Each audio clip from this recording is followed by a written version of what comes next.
নমস্কার বন্ধুরা, কেমন আছেন সবাই? আমি মিষ্টু। আশা করি আপনারা সবাই ভালো আছেন। আমরাও কিন্তু দারুণ আছি।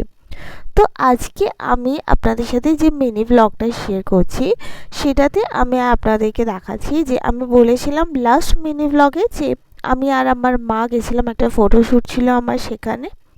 তো আজকে আমি সেখানেই আমাকে কেমন লুক দেওয়া হয়েছে সেটা আপনাদের সাথে শেয়ার করব। এই যে মালাটা দেখাচ্ছি, এটা দিয়ে আমার হেয়ারস্টাইল করা হয়েছিল। এখনও কিন্তু আমাকে জুয়েলারি পরানো হয়নি।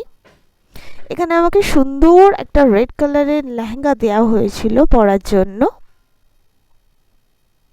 হেয়ারস্টাইলটা আপনাদের কেমন লাগছে আমি দেখাবো পরে আরও ভালো করে। আমি বলেছিলাম আমার মেকআপ আর্টিস্ট কাম হেয়ার স্টাইলিস্টকে কি এরম করেই একটা হেয়ারস্টাইল করে দিতে। তো এবার দেখুন জুয়েলারি পরার পর আমাকে কেমন লাগছে। জুয়েলারি সেটটা সত্যিই খুব সুন্দর ছিল। আর এই জুয়েলারি সেটের সাথে খুব সুন্দর একটা টিকলি ছিল। টিকলি পরতে আমার কিন্তু খুব ভালো লাগে।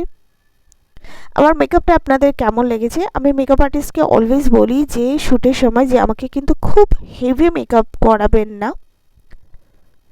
তো সেরকম আমার কথা শুনেই উনি আমাকে লাইট মেকআপই করিয়েছেন।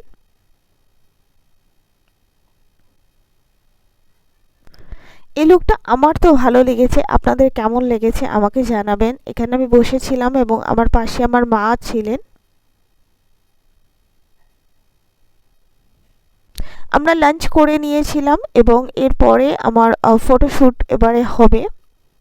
তো আরেকবার তার আগে ফটোশ্যুটে যাওয়ার আগে আপনাদেরকে আরেকবার হেয়ারস্টাইলটা দেখিয়ে দিলাম। এটা খুব সিম্পল আর ইজি একটা হেয়ারস্টাইল ছিল। দেখি আমি যদি কোনো ভিডিওতে পরে পারি আপনাদেরকে টিউটোরিয়ালটা দেখিয়ে দেব, কারণ আমি দেখে নিয়েছিলাম কেমন করে আমার হেয়ারস্টাইলটা করছিলেন। তো আমি চেষ্টা করবো একবার আপনাদের সাথে সেটা শেয়ার করার। তো বন্ধুরা, আজকের ভিডিও এখানে শেষ করলাম। সবাই ভালো থাকবেন।